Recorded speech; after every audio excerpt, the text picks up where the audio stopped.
You're listening to Mystic Lounge with Alan B. Smith. Rebroadcast on the Onyx Network.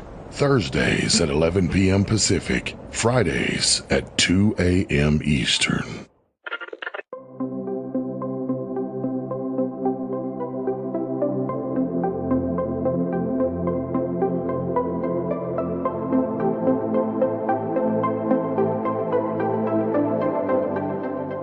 However you are and whenever you are, welcome, good souls, to Mystic Lounge. I'm Alan B. Smith, your host, and tonight we're going to take a look at a classic UFO case, that of Swiss farmer Billy Meier. And we'll be discussing the photographic evidence and the story of Billy Meier with my guest, Brit Elders, joining me in just a moment. As a friendly reminder, if you like tonight's show and other shows on the Mystic Lounge channel, like Coffee and UFOs, please do subscribe and like to help support the channel. It makes a huge difference. And we are steadily growing, so I really do appreciate that. But every little bit helps. And if you can share organically, that also helps the algorithm. So I really, really appreciate your support. You can also follow on Instagram at Paranormal Now for show updates and other content, and on X at paranormal_now. According to our guest, Brit Elders, Swiss farmer Billy Meier did indeed capture evidence of extraterrestrial technology. UFO contact from the Pleiadians takes the reader back to a time before home computers, digital photography, and easily accessible photo enhancement programs. Yet the evidence, analyzed in laboratories around the world, could not be easily dismissed and support the claims of Contact Billy Meier. So yes, there has been some controversy. There's debate whether the photographs are authentic UFOs. Did Billy Meier actually have contact with Pleiadians? We'll discuss this with Brit Elder, but very, very briefly, I want to share. I was just talking to Brit before we started. I just want to share a few photos of our recent trip to Mexico. So we went to go see Teotihuacan, and this is an image from the Temple of Quetzalcoatl. And we also went to the Museum of Anthropology. We also went to see the Frida Kahlo Museum. That was very cool for anyone who's interested in Frida and the art. And we started our trip, archaeologically speaking, in Chichen Itza, right in the Yucatan. And that, I can hardly express how transportive that experience was. And we really got lucky with our guides too. Of course, I did have to ask our guide if he thought there was any chance that aliens had anything to do with the building of these temples and pyramids, and he kindly disagreed. But in fact, I for one think that the people of that time, the Mesoamericans, the pre-Aztecians, were perfectly capable of figuring this out on their own, but that does not mean they weren't inspired or made contact with extraterrestrials. We certainly can't rule the ancient aliens theory out. Here's another picture in Teotihuacan, the Temple of Quetzalcoatl. And then this is a picture of a cenote. This was one of the most magical experiences. And there's a lot of other photos that we took, but it was such a personal experience. I don't want to share too much, but I think this really exemplifies this underground cave with this extension of a cenote. If anyone has a chance and really appreciates nature in the most sacred way, I would definitely encourage you go. We did have an encounter at one of the cenotes where there were some Americans behaving a little too American and not really respecting the sacred space. They were treating it more like a water park. So if you do go down there, please be respectful of nature and of the people that still live and own these lands. Okay, so Britt, now that I've talked plenty enough about our personal excursions, we'd like to hear more about you and your experience with the Billy Meier case. Well, I love that. And I have to tell you, when you go back, go to Teotihuacan, ask to see the Plaza of the Pleiades. It's quite amazing. It's one of the smaller little, was a pyramid. Now it's just the floor. but you can actually place stones in several places, and it's the Pleiades as they're crossing the heavens. Because to the people of Teotihuacan, they had the same belief that the Hopi had, that the lighting of the 52-year fire would take place. In fact, we were down there for one of those years. And at midnight, when the Pleiades were directly overhead, that's what they would do. They would extinguish the old fires and light the new fires. It was really something, but the Plaza of the Pleiades is something you need to see. Very cool. I wish we would have had time to do that, or known to ask specifically to get access. Yeah. That's another reason I have to talk to my wife about going. Of course, there are so many amazing places around the world that people do make these connections with extraterrestrials or non-human intelligence. Right. For you, do you really think that the humans of the past not only witnessed extraterrestrials, but did they need their help to do these amazing complexes and architectural wonders? I'm not sure about the archaeology part of it as far as the buildings, but in every history, all around the world, all the ancient histories discuss the connection with various star beings, not just the Pleiades, but Arcturians, people from Sirius, all of the different ones. And they talk about how these people influenced them, how they gave them knowledge, how they let them basically learn how to farm better, learn how to be better caretakers of the land, things like that. And they do say that they intermixed with the people that were living here, interbred with them. And so we basically have a hybrid society. And that's in oral histories, that's in legends, that's in mythology, not just American Indians, but all around the world. Looking at the Billy Meier photographs, and I'll put a couple up here now for those who are watching on YouTube. How do we know? How do we look at something like this and know that that is, or believe that that's actually UFO off-world craft? Okay. Let me tell you the process we went through. It might be easier if I explain it that way. Absolutely, yeah. We knew where the camera was positioned, so we could take a measurement from the camera to the tree. So we knew how big the tree was, what the diameter was. That let us correlate the size of the craft, which ended up being about 21 feet in diameter. The other thing is when we had this digitized down at the University of Arizona with Dr. Michael Malin, and then started looking at how the branches were actually in front of the craft. It was like, wow. And that got everybody's attention. So you enhanced it. And did you have the original slide? We had a contact negative, an inner negative. Okay. Yeah. And we took it. Here's what happened with the photographs. We took several of them because we couldn't take the 1,000 or so that Billy had. Yeah. So we took a smattering of all different shots. We took them to Dr. Michael Malin. He did the digitization. We saw what Jim De La Tosa could do with his equipment. He was great. We ended up with Robert Post, the head of photography at JPL. Eric Eliason, USGS. He was the head of the Mars photography projects for Voyager and all of that as well. So we had these scientists that were so wonderful because they would look at it and say, we don't know what it is. We can't tell you it's a UFO. We can't tell you it's from any place specific. We can tell you we cannot duplicate it. And we don't know how it was made. It was not superimposed. It was not something that, now take your mind back several years, like 45. We didn't have Photoshop. We didn't have all of the technology we have today where we can manufacture something like this that looks real. So that had everybody scratching their heads. How do you do this? Yeah.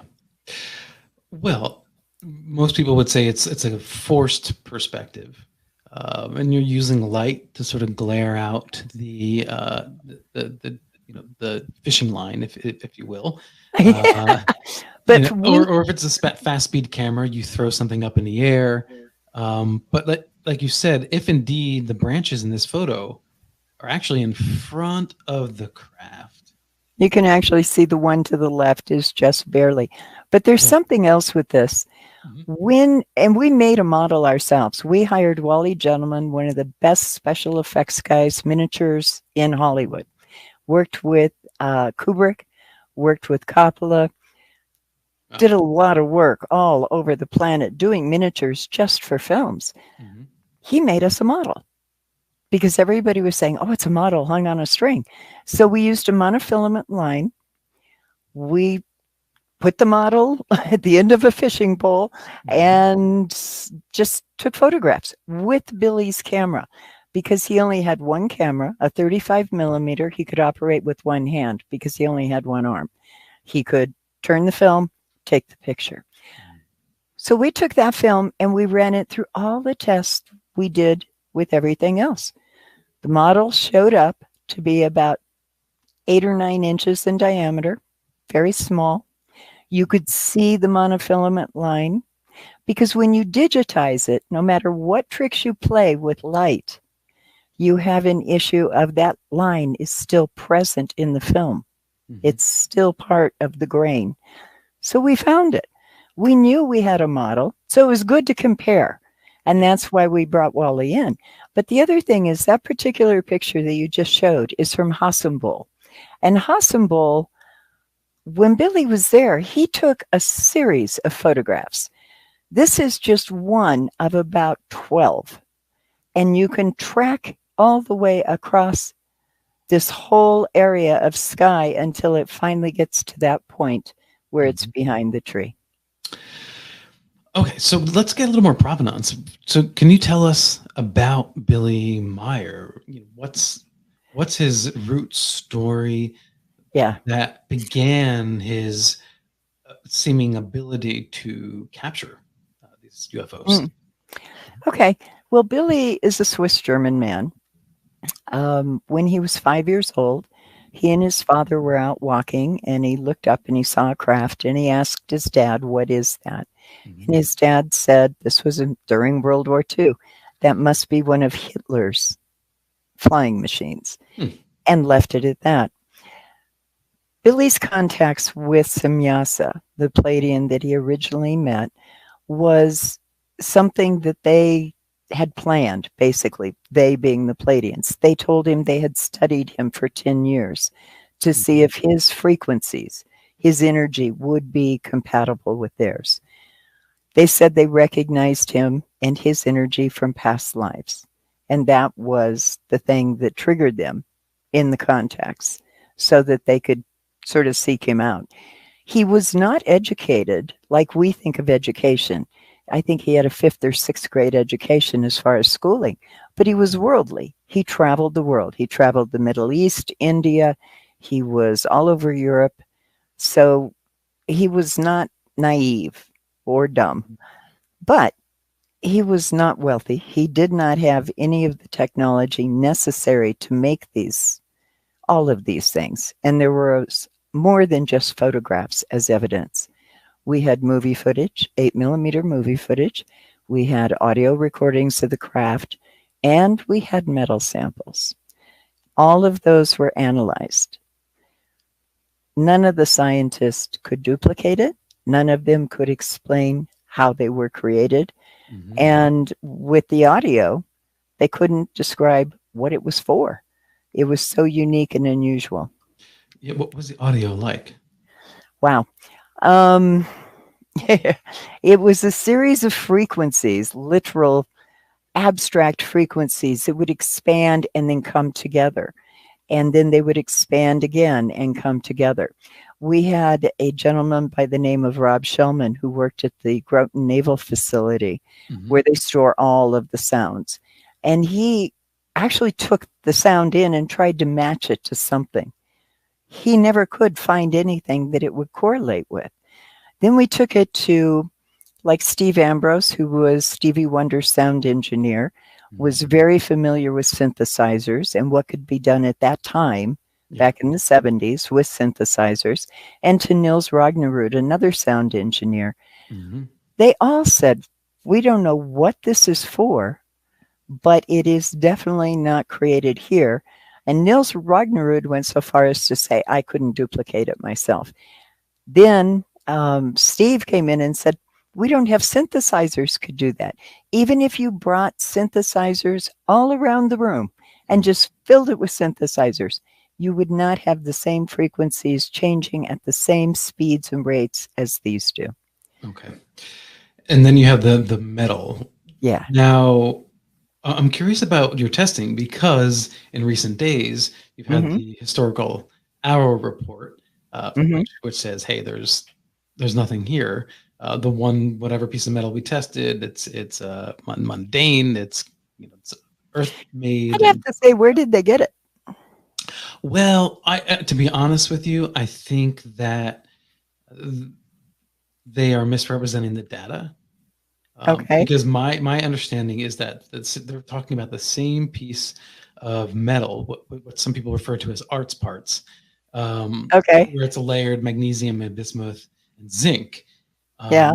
And it's like this, like almost perfectly layered, like manufactured layered, like a sandwich, right? You see these layers of each element that wouldn't otherwise be made in a typical manufacturing process. It would be a very refined process. Right. And you have to consider that this material was collected some like 40 years ago. Yeah. So the fact that they said there's no here, but they didn't actually show you their test results, I found extraordinarily suspicious. Sad. That's how I find it sad. And utterly unscientific. Yeah. Because there are results out there for that. It's online. You can find it. It's there. There's something unusual about that piece of metal, and yet in the report they say there's nothing unusual about it. But let's not tell you why we think that. So it makes me curious, because you have some sort of metal. Right. Is that something that you could take to Arrow or present your findings to Arrow? I can tell you right where to find the findings. One, in the book, and we have a documentary film coming out that shows, you visually get to see what Marcel Vogel and the other scientists were looking at and why they found it so unique. So it's there. Now you just have to look at it and make your decision what you think, because it's a personal thing when you're into UFOs and all of this. But when Marcel started with it, the thing he found interesting was that it was metal, crystalline, and metal. And it was cold fusion. We didn't have cold fusion. Not in 1975 when Billy Meier got that metal. We didn't have it when it was originally tested at IBM. And he had it under a scanning electron microscope, watching all of this, looking at it, taking pictures of it, logging it down, and video recording everything he saw. The other thing about this metal that was so unique is it had thulium in it.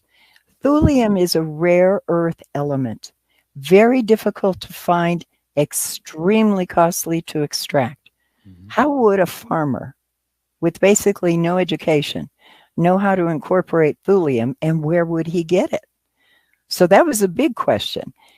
Well, Marcel got so involved with this, and he couldn't answer the questions that he had because he knew he couldn't duplicate it, and he was a metallurgist. He called in 42 other scientists.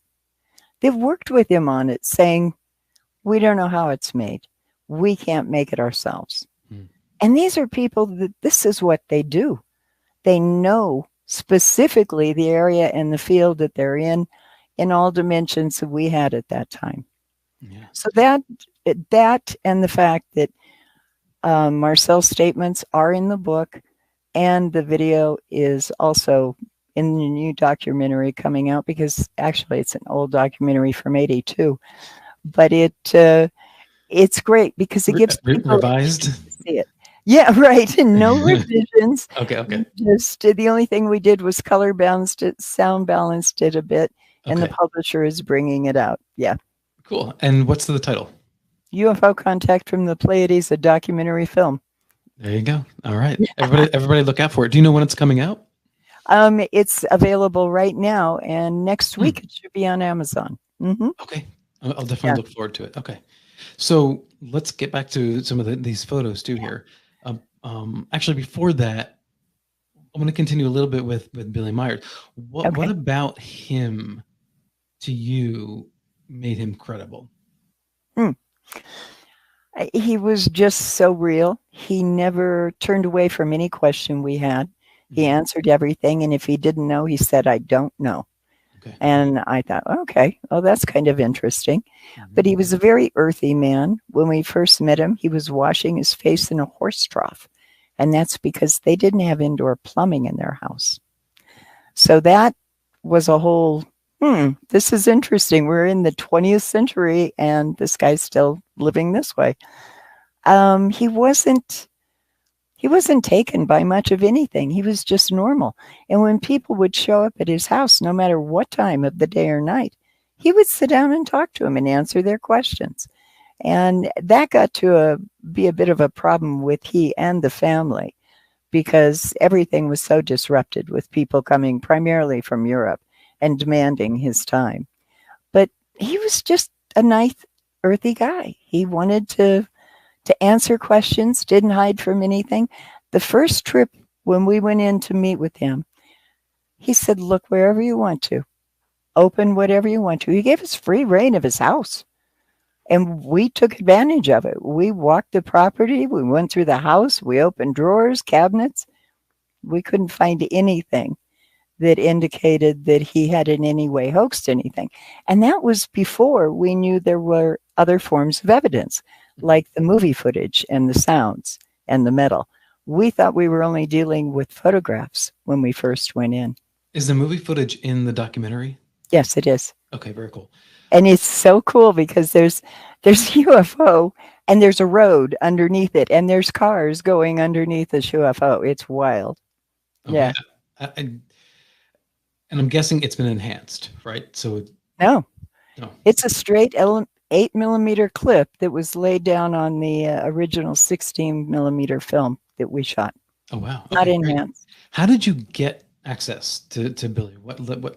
How did that connection start? A friend of ours brought some photographs to us and said, because we had an investigative firm called Intercept, and we basically kept Fortune 500s and banks from being eavesdropped on and wiretapped. So we had an investigative background because we had a huge company that surrounded that. But a friend came with these photographs. He says, you got to look into this. And we looked at the photos and said, they're too good to be true. We're not going to risk our reputation on a UFO case. Well, the following year, we were in Switzerland meeting Meier for the first time because he went over. He came back with more photographs. He says, this is remarkable. We happened to be in London, so we popped into Switzerland to meet Meier. We thought we would debunk the case. We couldn't. Instead, we came home 5 days later with all this evidence to be analyzed.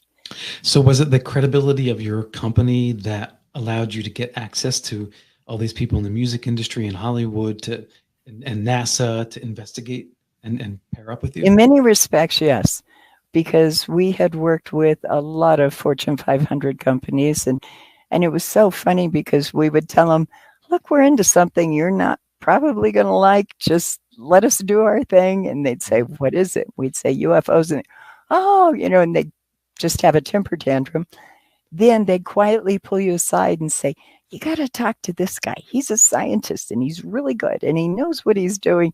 But they wouldn't say it around anybody else. So, yeah. It was a lot of the contacts that we had, and then the contacts that the scientists had, because they were turning us on to their friends who wanted to see what was going on too. We went from the audio recordings, we ended up with H. David Froning from McDonnell Douglas and Alan Holt from NASA working on propulsion systems and how the craft could be operated in our space. Is it riding magnetic waves? What's it doing? Yeah, it was fascinating. What was one of the best theories that you heard from them? Well, David at that time was working on a space plane, and he was using something that John McVeigh in Scotland, he was an astronomer and a physicist, And he had come up with this theory of what he called tachyon propulsion. And David was working on that as well. And so they were playing with how it would work. How long would it take us, if we had that ability, to get from the Pleiades to Earth? Well, they worked it out to it'd be about 7 hours. It'd be 3.5 hours to exit that planetary system and the gravity and everything there. And then there would be null time, no space. And you would pop right into our time frame. And then it would be another 3.5 hours to enter our airspace. So that between the two of them, they had arrived at that same figure. Billy Meier had recorded in his contact notes that the Pleiadians told him it took about 7 hours, 7.5 hours to get from their home and era to here. So it was interesting having that kind of correlation. Yeah. Why so long on the beginning and the end? Like, because obviously you see this UFO, right? It must be able to move around at high speeds to not be, picked up on radar and eyewitnessed.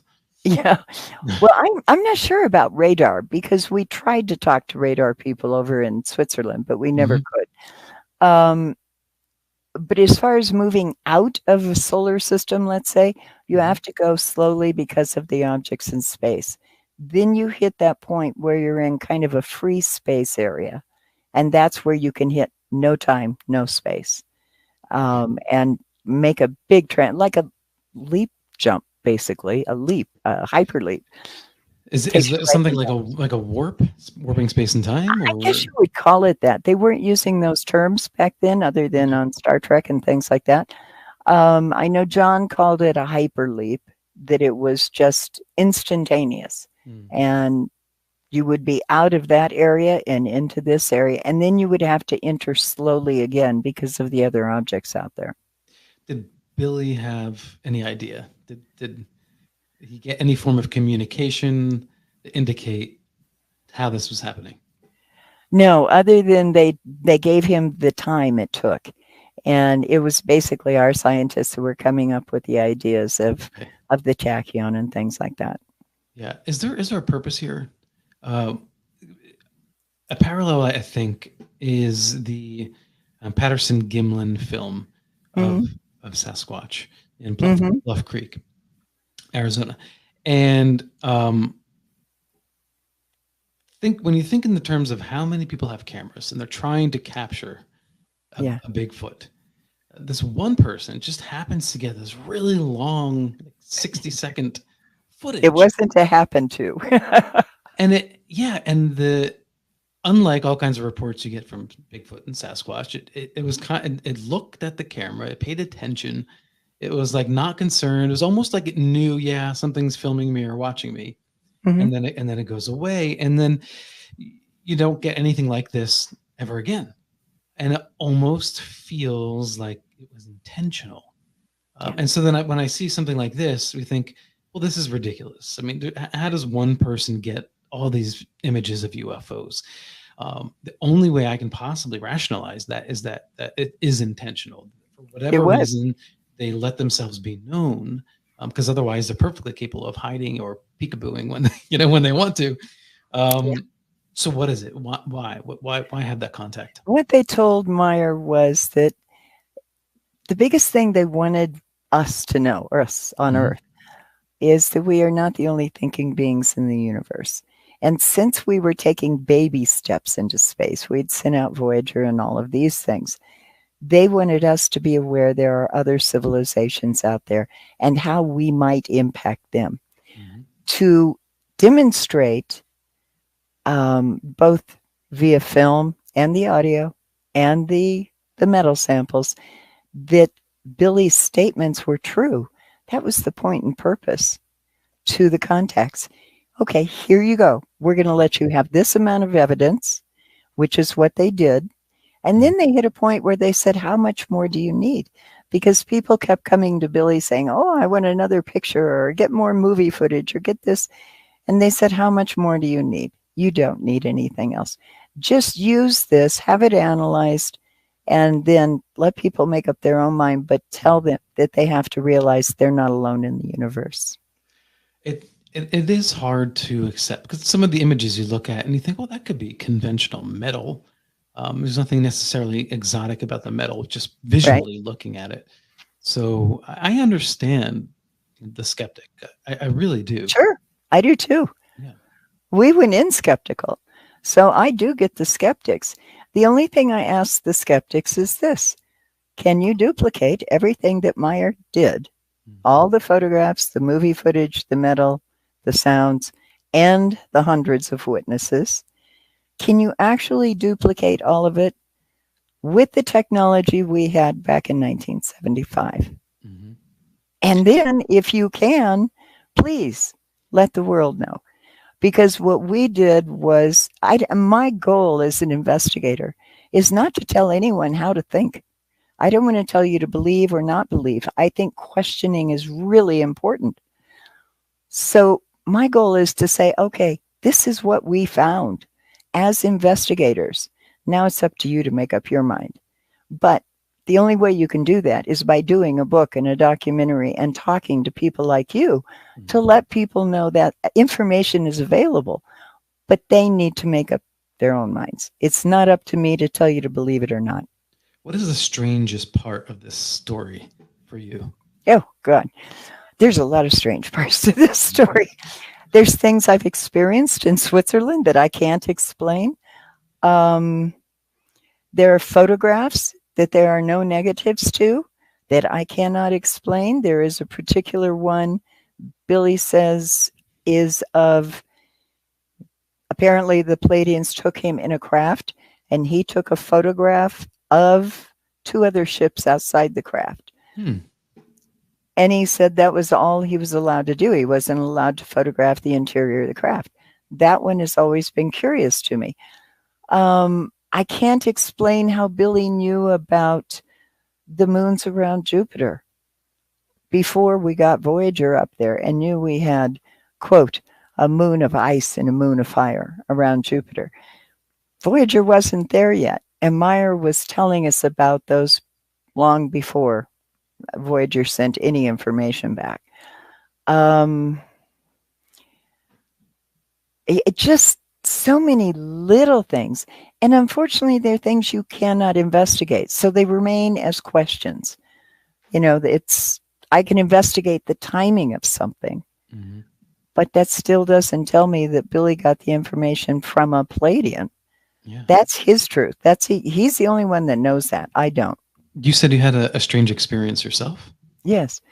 Billy was going off for a contact, and we had been told every time we were over there, and during a 7-year investigation, we were there over 365 days at the farm, living there, just to see what was going on.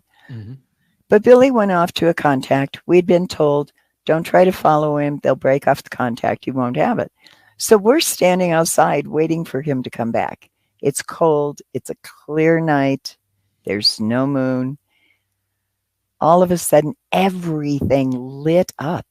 I mean, lit up from the light was beneath the tree, through the tree, in the tree, above the tree, all around us, all around the farm, and it had no source. And it stayed for just a few minutes. And then it blinked out, and we looked at each other and said, what is this? And then it started again, stayed a few seconds, and then blinked out. It happened a total of 3 times. I can't explain it. I've never seen anything like it anywhere. I have never seen a light that has no source, but illuminates everything. Like, I wonder if the air was ionized, or did you feel anything? Didn't feel a thing, and it seems so strange that it happened 3 times within like a specific amount of time. In other words, there was 30 seconds to a minute between these flashes. Really remarkable. And then at one point, my husband was helping him fix the roof. It had a leak, and they had quite a pitch on the roof. I mean, it was a really steep roof. On Lee's right-hand side was the ladder. Billy was on Lee's left-hand side and slightly behind him.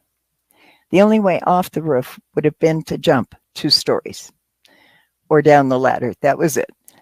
Lee turned around to talk to Billy, and he was gone. He came back several hours later, walking down the road like nothing ever happened. So where he went, he didn't have a way off the roof.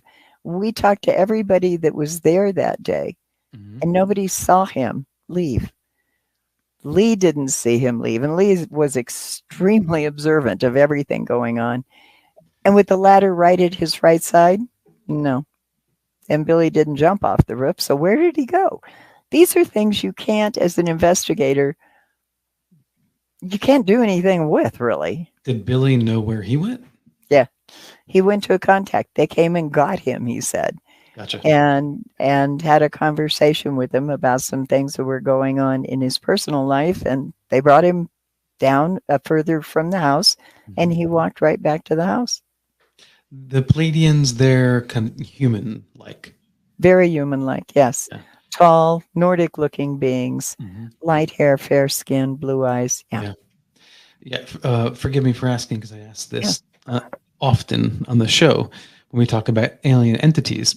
I do always find it a bit odd that the majority of the human entities are like white, Nordic types. Because just think about the human race. We have such a wide variety of people and ethnicities. Absolutely. So why, their version of like a human race, why are they always so similar looking? Well, they're not all similar to people. As far as races, the Vegans are a black race. And we've studied contacts with the Vegans before, and all of the contactees say that their contacts are all black. So are they in the same family as Pleiadians, meaning like genetically speaking? Genetically, I would think. I don't know for sure, but I would think, because they are humanoid forms. But there's a case that we studied in Amsterdam, Stefan Denarde, and he met something that didn't look anything like the things we hear about, the Greys and the Nordics and all of that. He met some group that were supposed to be from a place called Yarga, and they kind of had a face like a goat with a coxcomb. This guy was an engineer. He was quite interesting. And he had actually run into a craft that was underwater while he was on his yacht. Very well off, had no reason to put his name out there or anything else about what was going on. But they kept waking him up every night with these strange mathematical calculations that he was getting in his head. So we studied that one for about a year. Never could identify anything, except we found out that a friend of ours who was involved in other investigations of a more political nature said that in the North Sea, they were getting all of these transmissions that were going towards Europe. All right. They were actually being directed towards Europe, towards Amsterdam and Den Haag. And it was mathematical equations, and they couldn't understand them. So that was the only thing we could correlate there. He didn't have photographs or anything else, but he had this wild story. And it's cases like that that taught me you don't judge. Everybody's got their own experiences. Let them have it, learn from it, hear it, and see what you can correlate to it. Did Billy profit off of his experiences? Now, there's a lot of rumors out there that he did, but he didn't. And even on the re-release of this book, we didn't take any money up front for this book at all. And it's being published by Beyond Words Publishing. And we said, no, we'd just like to get it out there because it's a case that has value. It lets people make their own decisions. I'm not trying to promote or say it's got to be the thing. What I'm trying to do is let people know there is evidence out there. And so when this all happened and I asked Billy, I said, are you ready to go through that again with people coming to your house and driving you nutty? And he says, yeah, he says, it's a good time. And I said, okay, we'll split all of this between the investigators and everything. He says, I don't need any money. It's okay. So anybody that says that, they're wrong. The book UFO Contact from the Pleiades, where can you get that? Is it online only, or can you get it brick and mortar? No, you can get it brick and mortar. You can get it Amazon, Beyond Words Publishing. It's the 45th anniversary edition. It's volume 1 and volume 2 put together. And it's a basically coffee table book, 10 inches by 10 inches, 200 pages, great photographs, and a lot of information in it. Yeah, I think we all should have a UFO coffee table book. I think that's a great idea. I think it should be a standard in all homes. Yes. Yep, definitely. This photo here, I find very, very interesting. It's a wonderful picture. We call it the tree line scene. We had measured off the distance from where that tree is to the right of the ship. Mm-hmm. And again, the ship, when you triangulate out size with known objects from camera to tree, how big the tree was, how tall the tree was, you find out that the ship is 21 feet in diameter.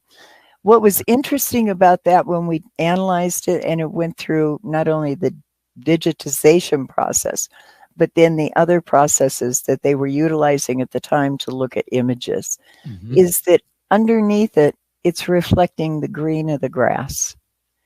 And it only showed up after they got it really blown up and digitized. That's the only time you could see that it had that reflective color. Yeah, well, that certainly would rule out any sort of overlay. Pre-Photoshop manipulation. But if it was a model, it could still show some green, right? If it was reflective. Yeah, but it would have to be a 21-foot model. Yeah. And what are you flying it with? A helicopter? Yeah, with a monofilament, right? Right. So the photograph itself, I mean, when you look at the composition of these, they're very good. He knows they're posed. He knows how to take a photograph. Did he have a collection of other, photography that would indicate that he, was practicing or trying to figure out a way to? Yeah. No, in fact, his camera was broken. It was an old, used 35 millimeter camera, and it was broken. You couldn't adjust the aperture on it at all. The interesting thing about that, I mean, these are the good photographs. There are blurry photographs. And we put a couple of those in the book that aren't perfect so that people could see. They're not all absolutely perfect. My favorite photograph was taken in April of 1976, and it has a Mirage fighter in the same scene as a UFO. Okay. So you've got a Swiss jet fighter in there with the UFO. And you can see when you put it through all of the analysis we did, and we used this in the book, you can see that it gives off a certain, using infrared and other tests as far as light scatter, it gives off a certain energy around it, and the craft gives off another. Nature gives off another. So it's very interesting when you get into that and you start letting your curiosity sort of promote creativity, because how can you learn about this? What are you going to learn about it? Well, let's throw some light on it. Let's see how light scatters with it. Things that hadn't been done before, we had to try. And I'm glad we did, because it really opened a lot of doors for very many people. Is there a timeline? So if indeed extraterrestrials are making contact, or non-human intelligence, whichever people feel most comfortable with, are making contact with humans on Earth, mostly clandestine, seemingly giving hints, is there a timeline, a point where it all comes into focus? Well, I think that's kind of up to us. How receptive are we going to be to them? What are we going to try to contribute if we do move into the universe like we're talking about now? What are we going to be contributing? Are we going to be bringing our baggage with us, our anger, our fear, all of that? Or can we kind of learn to raise ourselves up a bit so that the communication is easier between us and them? I'm not sure that there's a point we've hit yet that it's really possible for all of the extraterrestrial beings, the energies, the whatever they are, to show themselves and make themselves known. I'm not sure we're ready for it. And so, even if there is what some people call catastrophic disclosure, there's different interpretations of whatever that means. But essentially, if people come out who are working for Lockheed Martin and escape from the lab with a piece of something or a video or what have you, and they're holding an ET's hand, yeah, exactly, and blow the lid on all of this. Are we ready? Because I don't know how much more of this kind of incremental contact would really make a difference, because so many people, they are reliant on authority. Yeah. And it's understandable to a degree, because they've got lives. They have things that they have to do. Sure. So I don't know if there's anything more you can do other than just outright saying this is the truth. Like rip the Band-Aid off. Rip the Band-Aid off. Yeah. I that would be fine with me. But I do know there are a lot of people out there that just, it would upset the total apple cart that they've put their life into, because it would upset the stock market. It would probably crash global economies. It would be something where we, as humans, we have a tendency to do this, and that's look for something that's more powerful than we are. And we would probably label them, stick them up on a pedestal, and expect them to fix all of our problems. And what I've learned from the contactees, not just Meier, but others I have spoken to, is that that's not their plan. Their plan is to let us learn to remedy the mistakes we have made. And they say we have to do that through communicating and listening and hearing each other. I think if we can get those communicating, listening, hearing things down, we can probably move quickly. But we've got to be a little more tolerant of each other. Yes, they don't want to be the repair people. They don't want to be, and they don't want to be the parents, it sounds like to me. Right. We've got a really great plumbers, exactly. We got a really great question from Ufi. Who had the most to gain by claiming fakery regarding the photos by Billy Meier? I don't know that anybody gained anything. With some people, it was momentary notoriety, but I know some of those people that said it was fake or that they thought it was fake openly, and they weren't really looking for any notoriety. I mean, I've had the question reversed to me, what do you stand to gain from this personally? Listen, for 45 years, I have avoided publicity. I'm a writer. That's what I like to do. And it's only because this book is coming out that I really think it's important. But when they came out before, didn't do publicity, didn't do any of that. I would rather hear everyone's stories than be the one on the receiving end of the questions. But it's okay right now because it's something that's needed. And I think it's important, not just for this book, for all of the work that's going on out there in this field. Right. Okay. So I'm going to bring up this photo here over snowy mountaintop here. Can you tell us about that photo? Yeah, that was taken. Boy, you have to almost be standing where he was to get the impact of that picture. You can tell that the hill across the way is quite a distance because those are full-grown trees at the top. Yeah. But he was standing basically on the edge of a cliff. You take about 5 steps from where the camera was, and you are down in the bottom of a valley. And that's where that picture was taken. It was taken in January. It's very cold over there and windy. That particular area of Switzerland is like a wind tunnel. The Hossenbol area. It's windy up there no matter when you're there. But it's quite remarkable. In fact, in the documentary, there's a whole series where we walk out to this and you can see where he was when he took these images. All right. And is there anything about this that stands out, that makes it credible more than... Other than it was part of another series where they were taken over, a very short period of time as the craft moved. Not really anything terribly remarkable.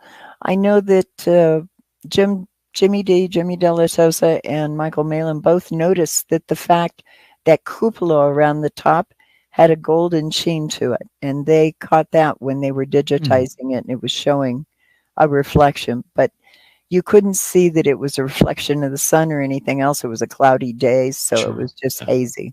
Yeah. It looks like the same craft, or not, maybe not the same, but very similar. Slightly different. Yeah, just very slightly different. It has a slightly different cap, right? But the border of the saucer looks the same. Yeah. Some of the things we've heard over the years is that these are parts from hubcaps and other things that are just kind of glued together, right? So do extraterrestrials make spaceships with hubcaps? Well, according to the metallurgist, no, and I don't think we put thulium in hubcaps. It's kind of expensive. How did he get that metallic, and like how big of a fragment are we talking about? Well, we had several different pieces, various stages of the development of the metal. The biggest was about the size of a eraser on a pencil, about that size. And it was split up. A piece ended up with MIT, a piece went to Marcel Vogel at IBM. One of the scientists took some of the granules we had from a very, very tiny amount. I mean, it was, gosh, I can't even give you an idea of how small it was, but they were little tiny grains, almost sand-like. And he was working on those. And when he put them under a light for a video camera to film it, it broke apart. It just broke into even smaller granules. So the heat or the intensity of the light or the type of light, something in that spectrum, which he couldn't identify without destroying the metal, and he didn't want to do that, did something to the metal and made it break apart. Interesting. Okay. And how did we get this piece of metal in the first place? Billy Meier gave it to us and said the Pleiadians gave it to him to give to us to have it analyzed. So he didn't like ship it off the ship. They just like handed it to him. Okay. Because they gave it to him in stages. This is one stage, and the stage that's about the size of the pencil eraser, that was closer to the final stage of the skin of the craft. Gotcha. Okay. And I have one more question here from Ufi. Sure. Brit, do you see a revisit and perhaps consolidation of old EU UFO cases with those in other countries, US, Canada, etc.? I think that is something right now that is so necessary, because we can learn so much from the old cases, not just the new cases, but what happened years and years ago. And we've got to have a repository for them somewhere. I know that some groups, MUFON included, are discussing the purpose of putting together a place where people can come tell their stories, show their videos, their pictures, whatever, so that other people can access it and learn from it. That is urgently important, because we can't learn if we don't have a place where from all over the world this information comes in, and then we can correlate it. If we can do that, we can really, really gather some information. Yeah, and MUFON has just expanded their lab and their capabilities over the past several months or so. So I encourage everybody, and obviously as a MUFON investigator, I definitely support the civilian effort, because the more data that we have, the better we are at understanding all this in the long run. Absolutely. So, the Harvard, even the U.S. government, all these different entities and bodies can't do the same amount of massive collection that volunteer organization can do of civilians throughout the world. Right.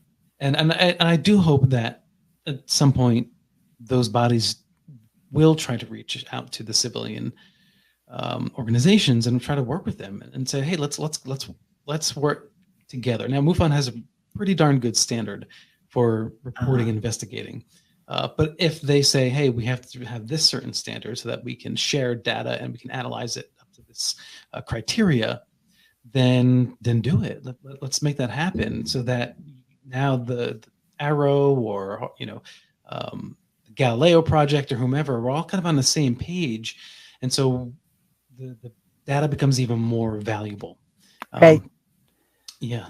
So, and speaking of that, everyone, before we go, I do want to share that I will be presenting at the Pine Bush UFO Fair this Saturday, and I will be speaking at 1 p.m. to 1:30 about unmasking the debunkers. So that'll be have fun. Yeah, it'll be a fun talk. So, Britt, before we go, do you have any last words or thoughts that you'd like to share? Just, I know that you have a certain audience that is attracted to this. I so appreciate the fact that you're getting information out there, but everybody share with each other.